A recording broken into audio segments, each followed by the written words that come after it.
My Gavanen and well met. I'm Araki Galadrithrin, head of Divide and Conquer, and welcome back to our Northern Dúnedain campaign. I believe this is the 14th little instalment. We shall carry on exactly where we left off last time, so straight on to the end turn. Into the Principality of Dol Amroth's turn. Dol Amroth has a very interesting creation story, depending on which one you read, because Tolkien was so fond of changing his mind, and the general rule is that the last thing that he wrote is often taken as canon. And Dol Amroth has two different creation stories. The first is that Dol Amroth has essentially been there throughout, and Númenóreans came and took over the rulership of the town. With the first Númenórean being called Imrazor, who has a very dull name, because he's called Imrazor the Númenórean, just in case you don't know who he is, which I always thought was rather funny, given that all men from Númenor were Númenórean. But Imrazor was such a special Númenórean that it had to be told again that he's Númenórean. So there's Imrazor the Númenórean as one founder of the city of Dol Amroth. And the second is a man who I believe is called Gimilgar. Now I could be wrong on that one, because I'm fairly certain that Imrazor the Númenórean is the canonical creation of Dol Amroth, but I'm not 100% certain. I like Dol Amroth quite a lot, but unfortunately I've got quite a bit on my mind at the moment, and many of my to-hand facts are not within reach. Either way, it's named after Amroth, the Prince of Lothlorien, who died there.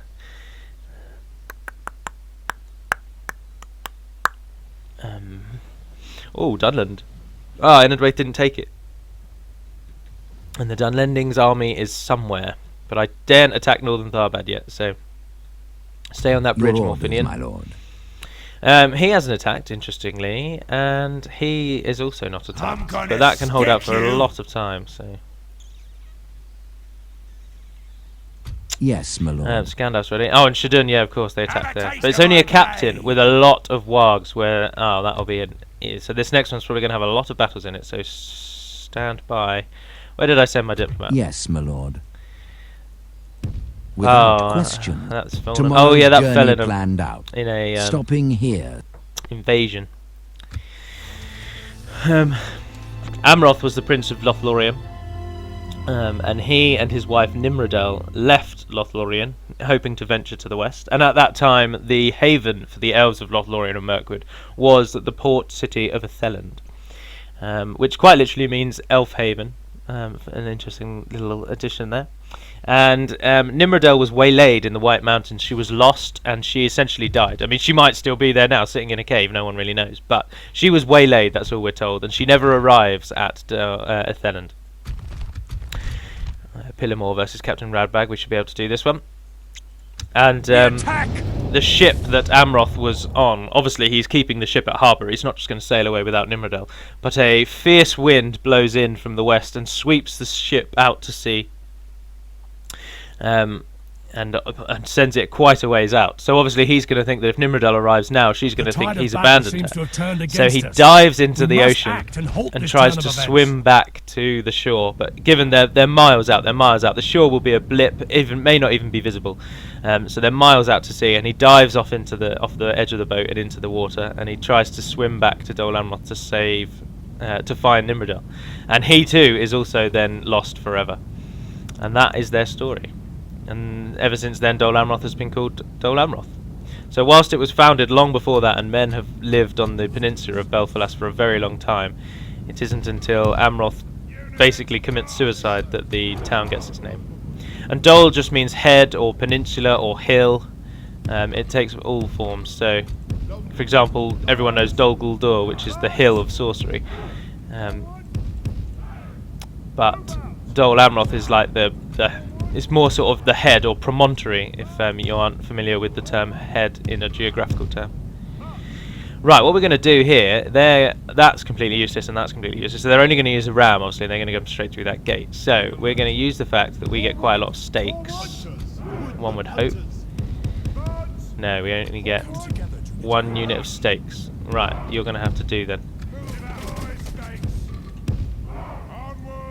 I want those wargs dead the minute they run through that gate. Right, there we are, that will have to do.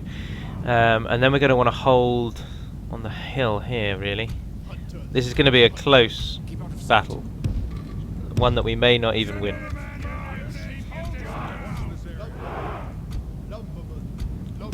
Lumberman.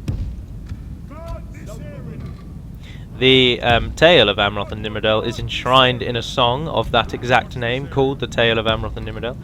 And you are welcome to look that up. It's a very enjoyable little read. It's very, very long though, for the songs of Tolkien, but it is enjoyable.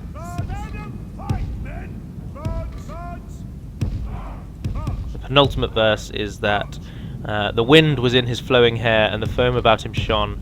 And afar they saw him strong and fair go riding like a swan. And that is the penultimate verse of the poem about Amroth swimming back to the shore. Right, I think we're set up. We're going to defend on this hill, which still has Mordor flags because they're part of the actual settlement and not these flags, which is interesting. Oh, look at that. What is that? There's a person with a stake through their heart. That's always interesting. And then a guy with his arms and his legs off. Who made this map? There's meat farm over there, a little tower. These orc settlements are cool. Oh, wow, look at that cage. They're evil, these people. It's even got a blacksmith. Oh, wow, well, my hat is off to whoever came up with this settlement, because it is incredible. I mean, it's really hard to defend, and these are awful settlements. And it annoys me no end when the orcs capture and upgrade a town before I can, because then you've got to deal with this crappy wall.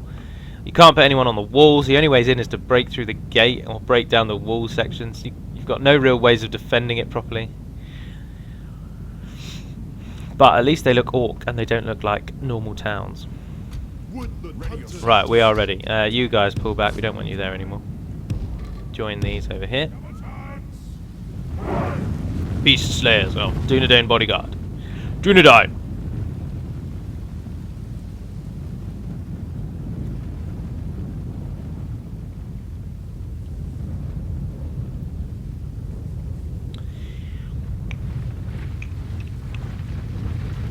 Slowly pushing their ram up, or slowly levitating just behind their ram and pushing it forward.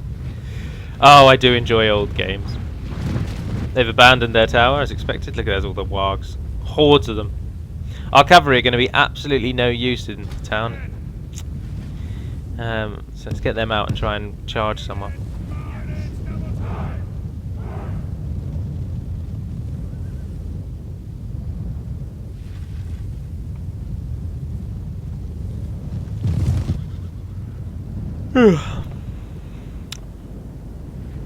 The Dunedain, as I believe I've already mentioned, but we'll give you a little bit more background about them. The Dunedain obviously are the descendants of Númenor, and they fled the downfall of Númenor in the ships that Elendil brought back with him. They're known as the Faithful. And he came back with 9 ships, and we don't actually know how many men were on each ship, so we have no idea what the initial population number of Gondor and Arnor was, but it can't have been that big. I mean, we're talking 9 ships. If we're talking ships at the peak of, say, Venetian discovery, or... The enemy are battering down the gates!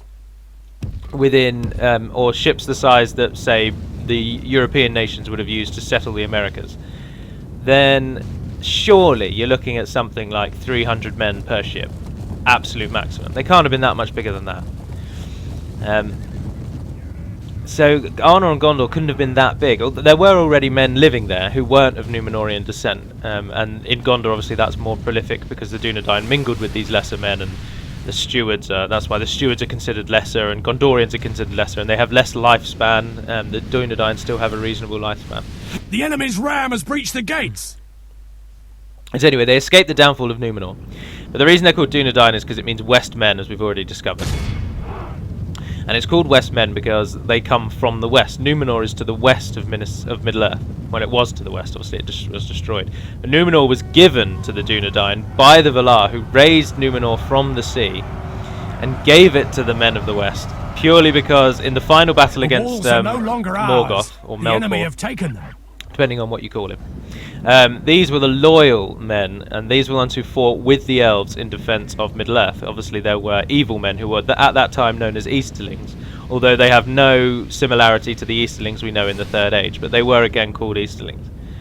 And they fought on the side of Morgoth. So the loyal men were given Númenor as this great reward for fighting with fighting with the elves, and also because obviously at the end of that war of wrath, Beleriand is sunk into the sea, so all of these men lose their entire homeland. They've got nowhere to go, so they're given Numenor as their prize.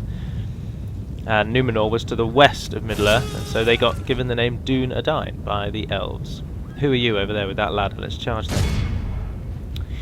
Of course, over years, the jealousy of men, which I'm sure we could all imagine. Can you imagine if right now, in life, there were elves who existed, who could live forever, and then you're stuck as a human knowing that you're going to die? There could be an elf out there who knows your like great-great-great-great-great-granddad and still knows you, and he's in the prime of his life. I think humans would become very jealous, and we would seek ways to live as long as the elves did. And that is exactly essentially what they did, and then Sauron played on that fear and convinced them to attack the Valar, and convinced them that the Valar had purposefully and intentionally essentially made the humans worse than the elves, as if like the elves were his favourite child, with the Valar's favourite children, and humans were just an afterthought. And the humans bought it up, and I'm sure you've all heard of Ar-Pharazôn, the Golden King, that's what his name means, in Adunaic, or Aduniac. I would have always pronounced it Adunaic, but someone might pronounce it differently. And Adunaic is the original language of the Dunedain. Oh, not the original language, they spoke Sindarin for a long time because they were friends of the elves. But they did have their own language, and it is Adunaic. And there's no real use of it in Middle-earth anymore.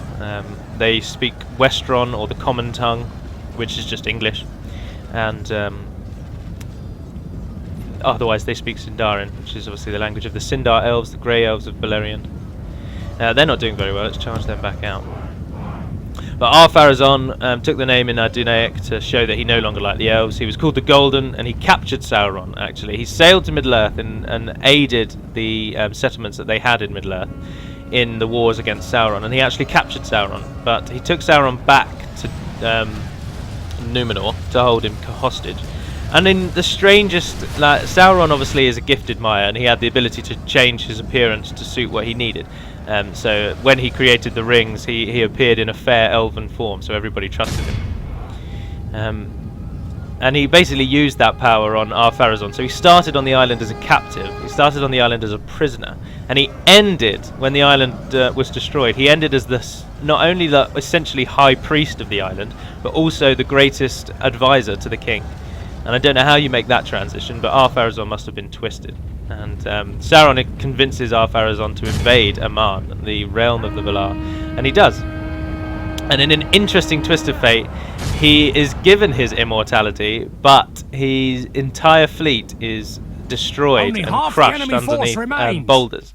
Like cliff faces essentially dropped on this fleet.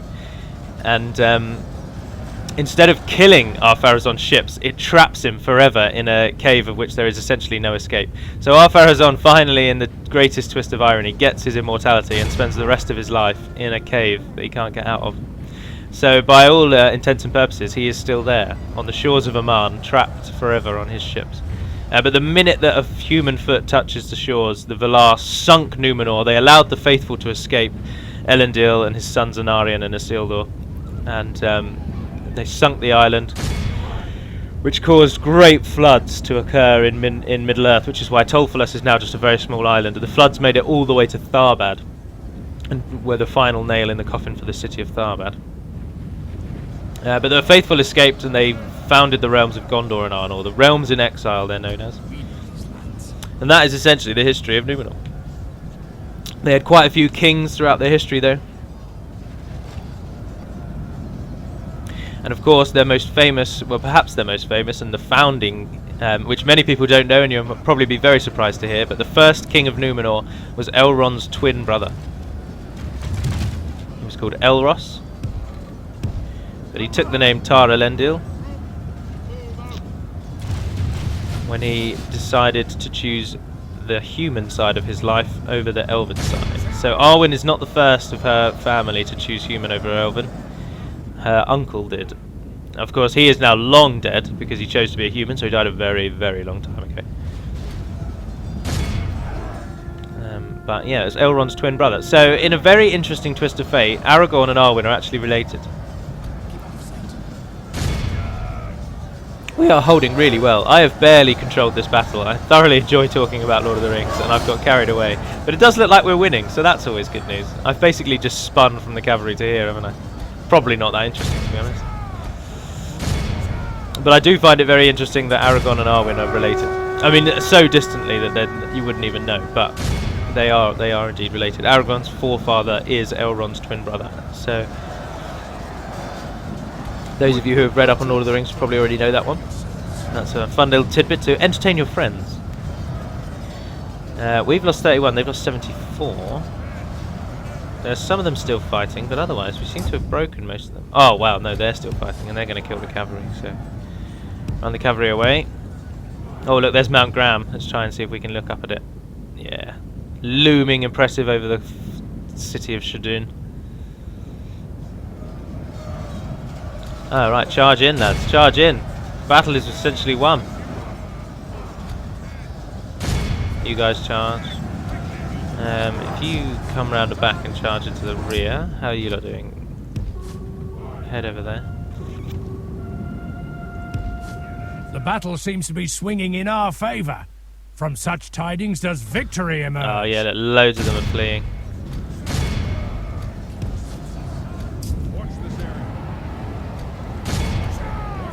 Speed it up a bit.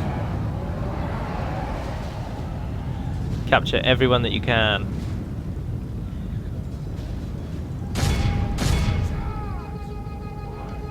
The battle is very much in our favour. Victory will be ours. Alright, everyone except you, oh, and that's it. Charge into those, please. The enemy army flees the field. Pursue and run them down. Capture everyone that you can. Don't get caught up on the ladders, just run them down. Look at these guys are running away. And right behind them is just our entire army, pouring out of the gates of Shadun.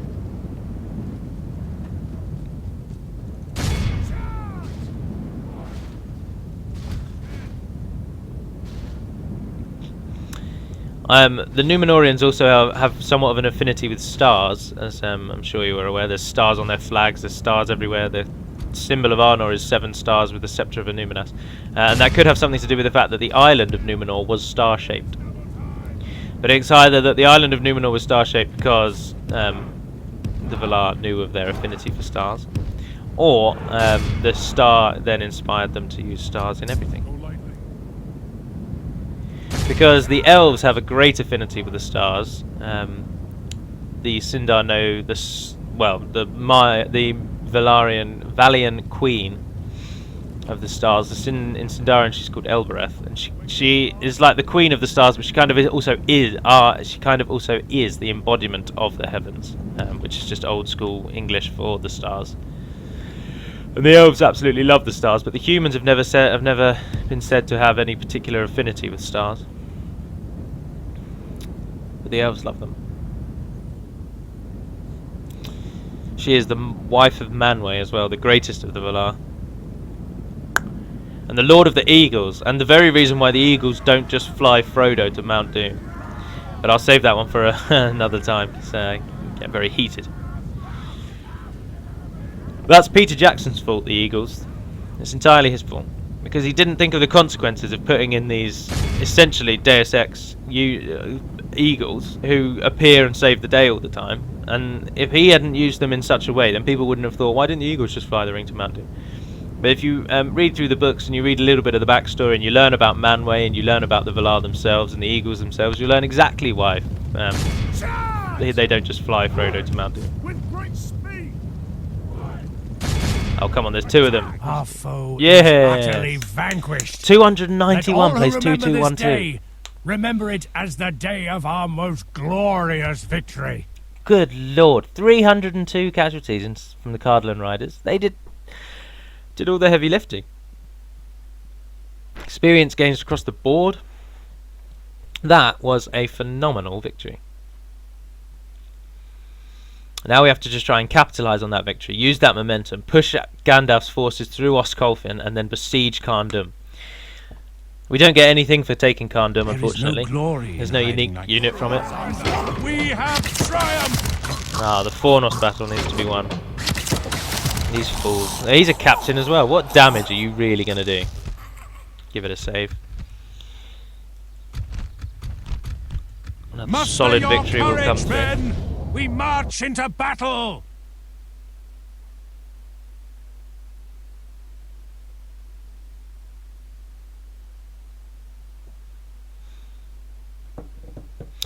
There's an artist rendition of Smaug. Looking pretty fearsome. He also looks a bit like a rock there as well, doesn't he? Welcome back to Fornost, the greatest city. Right, defending Fornost. What are they going to use? They've got that, and they've got ladders, and they've got siege. They have got hardly any units. I think we might just abandon the front wall altogether and just destroy them here on the second one. So I'm going to get you three to go into shield wall, defense mode, and line up there. And then we're just going to pop everyone on the walls, basically.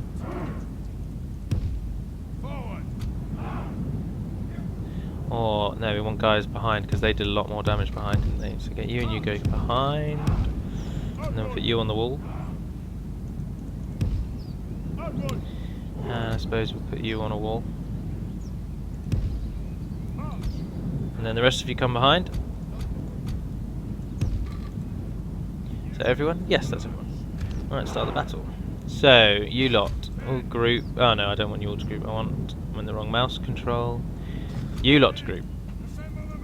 Don't fire at will yet. You guys hold your line.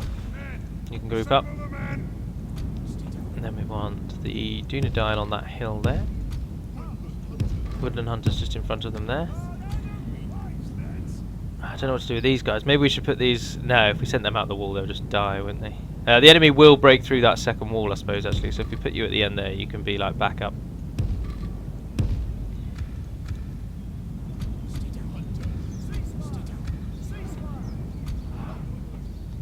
Lumberman. Lumberman there. Cardlani just behind. More lumbermen just there. Speed it up because it's going to be rather dull. We'll go and watch the orcs, I suppose. I'm going to have an unhindered attack. Oh, I should have put at least one of those on the walls, and then we would have got the archers from the walls, but they don't do too much damage. This way they can take the walls and they can come at us faster. We shall still the enemy are easily battering win. down the gates! Blast their eyes! The enemy's ram is through our gates! The walls are no longer ours. Did they use a the siege enemy tower? have taken. Why didn't they just drop it and come through the gate? Don't tell me they're going to use the ladder as well. Oh, they are. They've got the gate open, but they're going to use the ladder. Right. Everyone in position. Rain hell on them.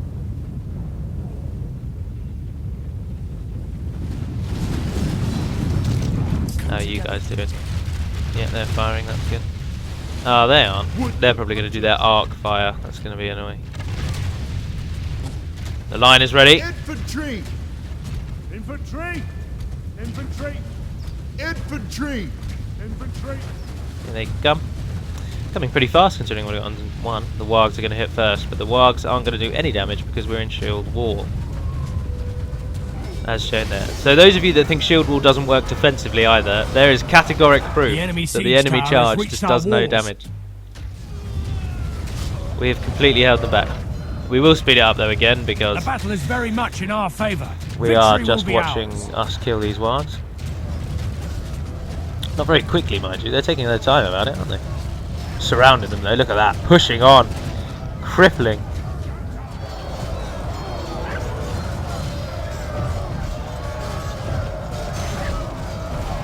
Ah, their reinforcements are arriving. How many have we killed so far? 13%. They're still climbing on that wall, the idiots. Might as well fire every arrow you've got. Abandons his men. Oh, the warg was the enemy general.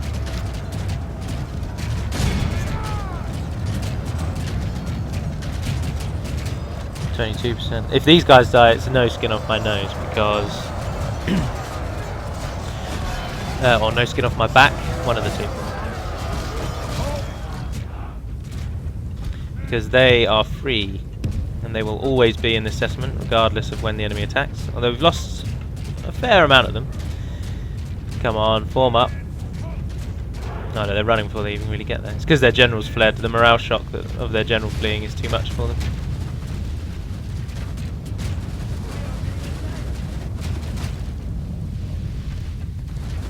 How many have we got left now? 40%. Are most of them still just standing on the wall doing nothing? Yes, yes they are. They're glitching out. Climbing up and down the ladder, any money. Oh no, they're the ones that are running away. Why don't they just go through the gate? I just don't understand it. AI pathfinding is just mental. Right, you guys haven't shot anyone, so we're going to use you to go and shoot the enemy, I think. Unless they are just going to come at us in one line at a time. Either way, again, this victory is ours.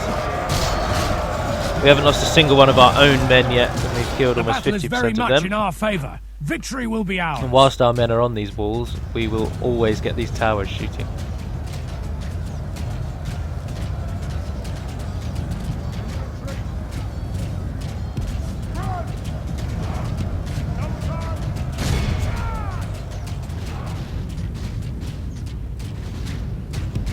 The enemy are badly bloodied. They have lost half their men. Right, have we got anyone else coming? No. Cavalry, now is your time.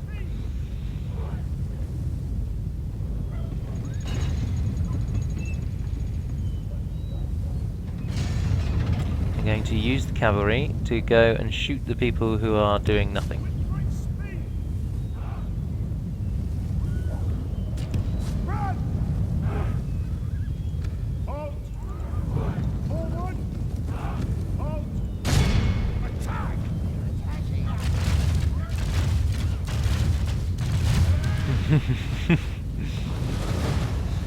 This is just a massacre, really, isn't it?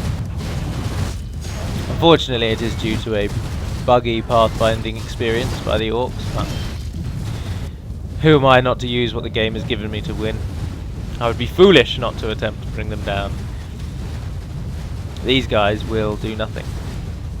You can stop for now, actually. We'll save at least one barrage, try and get those guys off the wall. If we continue like this, we will smash the enemy. Ah, they're coming.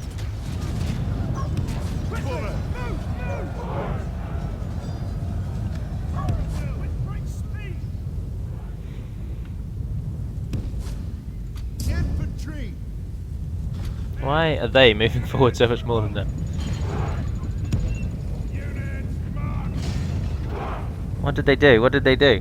Oh, they just went back again. Oh well. Sorry everyone, we're going to be watching absolutely nothing. I suppose we could send these guys in. We don't really care about them.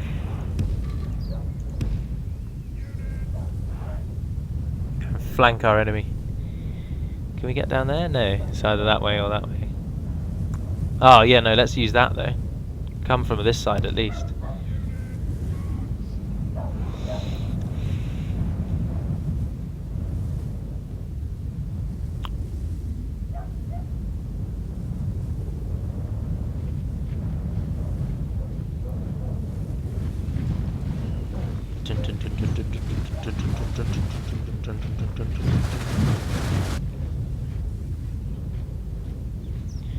Interesting little wooden tops of those buildings. Don't know if that's meant to be a hatch. Peculiar, peculiar. 2 solid victories here, really, and this should allow us to then go on with Gandalf. Why aren't you walking through that gap? With Gandalf's army coming through Osculfin. Once we've taken Osculfin, I mean, Shadun should be able to hold for a while now, because it will take them a while to build up the force that they sent against us. That's the plan. And then our forces can unite and take Khan Dum.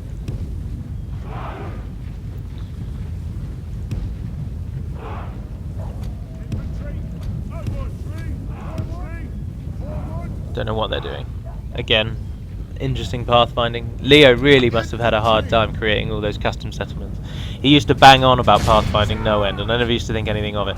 But now I realise exactly what he meant.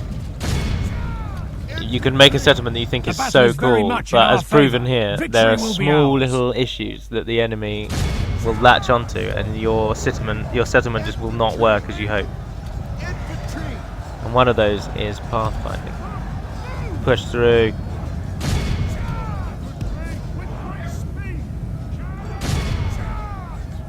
Great mass. Now we've got them on the back foot. We'll probably use quite a lot though, actually. That shield wall formation does tend to lose a lot of men.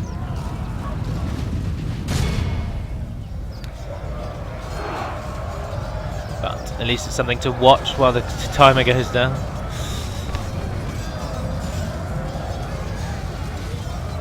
The battle is very much in our favour. They don't even seem to be fighting back.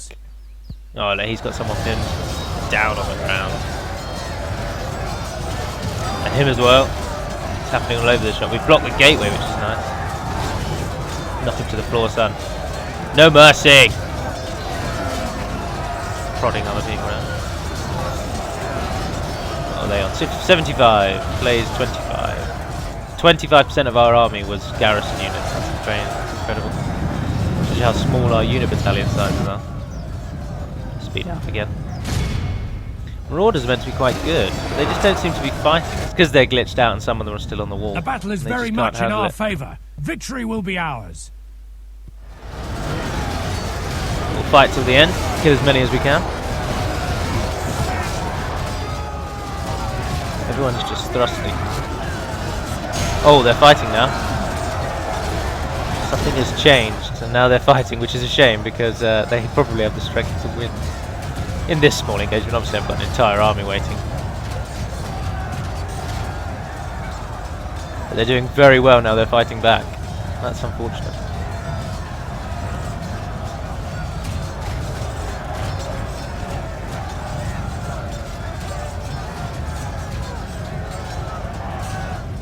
The Easterlings of the First Age, as I said, bear no resemblance to the Easterlings that we know of in the Third Age.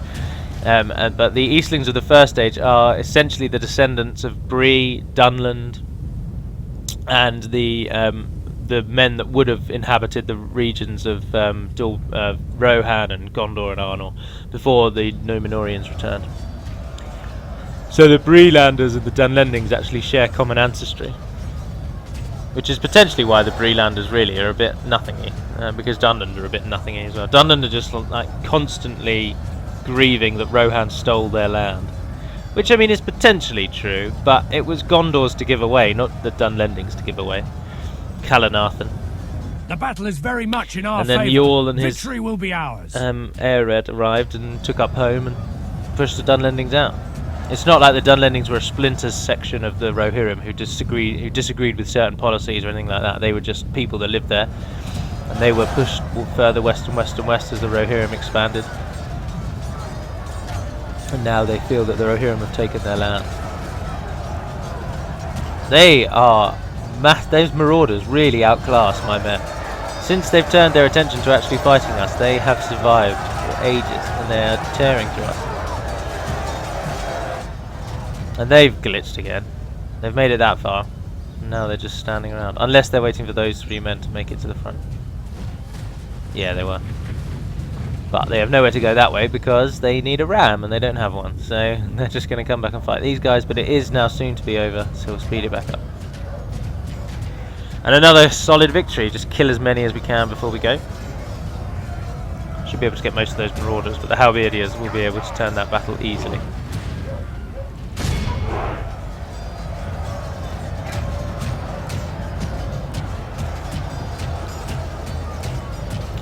Just our men are definitely just falling by the number there.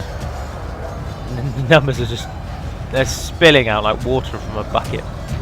They've hardly lost any, they've killed almost all of ours. We are victorious! Oh, but we've claimed victory. The day has ended and spared our enemy even greater defeat. Casualties sustained. May there be many more such victories. Volunteers. Oh, we lost 3 scouts, 1 lumberman.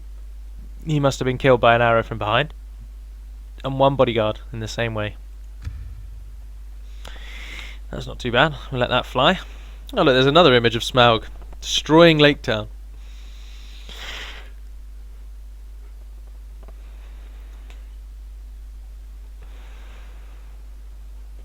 A prime position. Let's get all. Glory, honor, victory.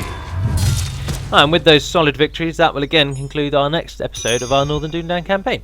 So thank you all very much for watching indeed. I hope it's been as enjoyable as the others and that you've learned a little something. And as usual, if you have any questions... Oh, Misty Mountains. High Chieftain. He's going for Dol Bryn. He already owns Dol Bryn. He's retreating to Dol Bryn. Very interesting. That's by the by. If you have any questions, as always, just head to the Total War Centre. The link is in the description below, where we'll be able to give you a hand. But until then, I'm Arakir Galadurathan, the head of Divide and Conquer. I hope you enjoy playing Divide and Conquer and you enjoy these videos. But for now, Nevar Naden Pedimad, and farewell.